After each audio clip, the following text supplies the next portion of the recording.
Hey, so for my second book review, I read the book 1776 by David McCullough. It was published in 2005. Um, this book pretty much explains itself. It's about the year 1776, the year that we as a country signed the Declaration of Independence to free ourselves from control of Great Britain. The story starts out with an explanation of King George, gives you a little bit of background on him, and then it goes into the different battles that we fought with the British. The first one that it had, I believe, was in Boston, how they had taken over Boston and ran us out. And then it goes on and talks about the struggles that the Americans had, where we didn't have the ammunition, we didn't have the weaponry, we didn't have clothing, we didn't have food, and we didn't really even have people, because no one was wanting to go into this war where they weren't getting paid for it. They were starving, freezing, just conditions were just not good at all. Where the British had food, they had shelter, they had the backing of the king, so they had the things that they needed where we did not. Then it goes on to us taking over, I believe it was Dorchester. That was a good victory for the United States, and or for the colonies at the time, and it boosted morale, but they still were not getting the support that they needed, and Continental Congress was not really helping us at all. So finally, we started getting the victories, like I said, at Dorchester, and that was just from some trickery, I guess, by George Washington. And he wasn't the general that I guess I thought he was, because always reading about him or whatever, he seemed like he was a very confident man and was always in control of stuff. But in reading this book, he seemed pretty depressed, and he just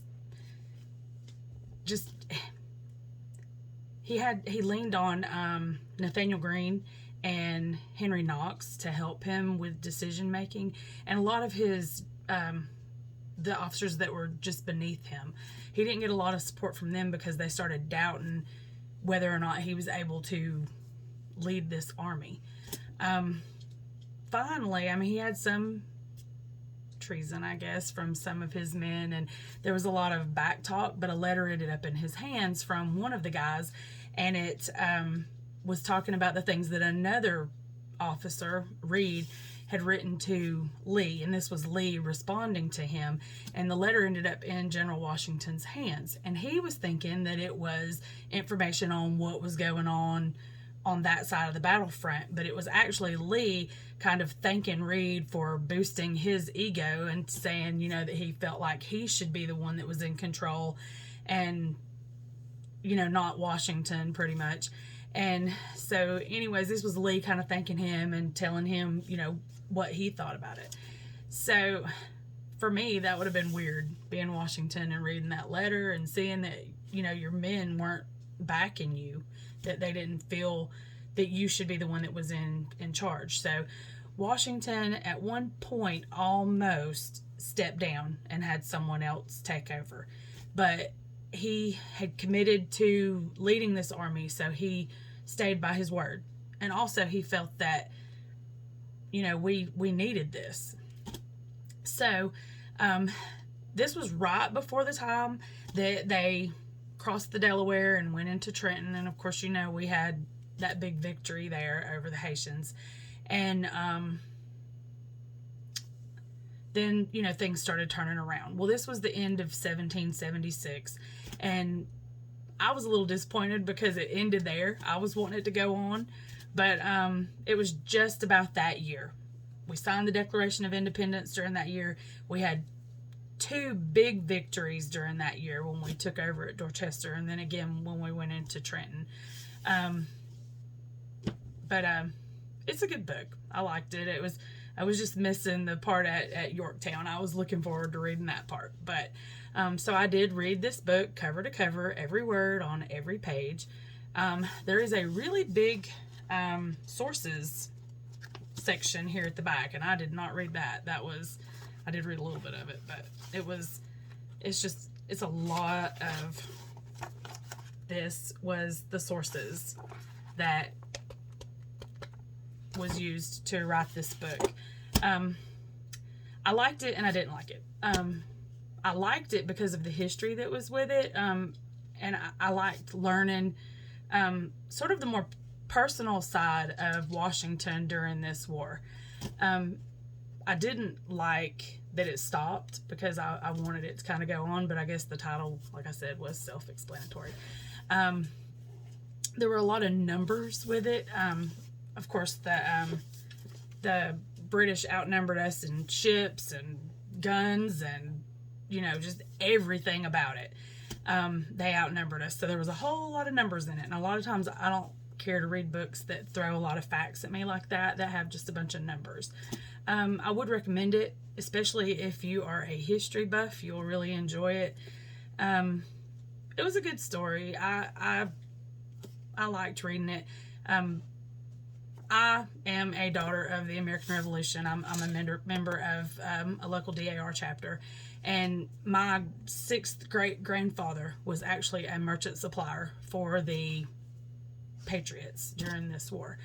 And then my 5th great grandfather actually fought in the war. So I enjoy reading books like this because it kind of gives me insight on things that they saw and did and the way that goes. But my lesson plan was for 2nd grade, and it goes by the Alabama course of study, the like a historical figure. It's the second one, and it's about a historical figure. So, and then like a founding father of our country. So of course George Washington, and that's what I based my activity around. And it was a book. There's a book. It's called Big George. Gosh, I cannot remember the title now.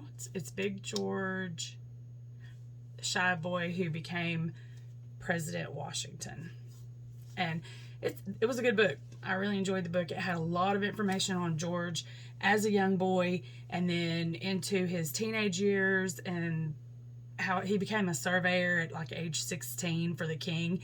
And he made like maps of the territory for England, and it went on to, he was inspired by this I want to say it was a Roman sort of emperor that went into battle for his country, or it was a man in Rome. Anyways, he was a farmer, and then he ended up going into battle for his country. And George kind of took that to heart because he was a farmer there at Mount Vernon in Virginia, and then he began to, become a soldier because he felt like it was his duty to his country.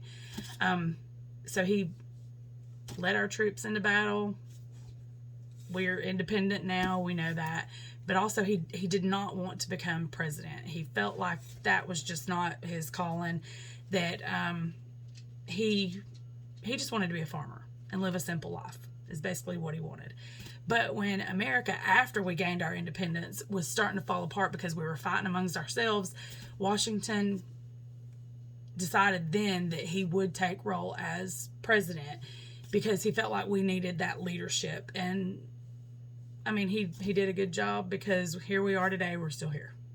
So, yes, I do recommend that book. It's a really good book. And like I said, if you're a history buff, you'll really enjoy it.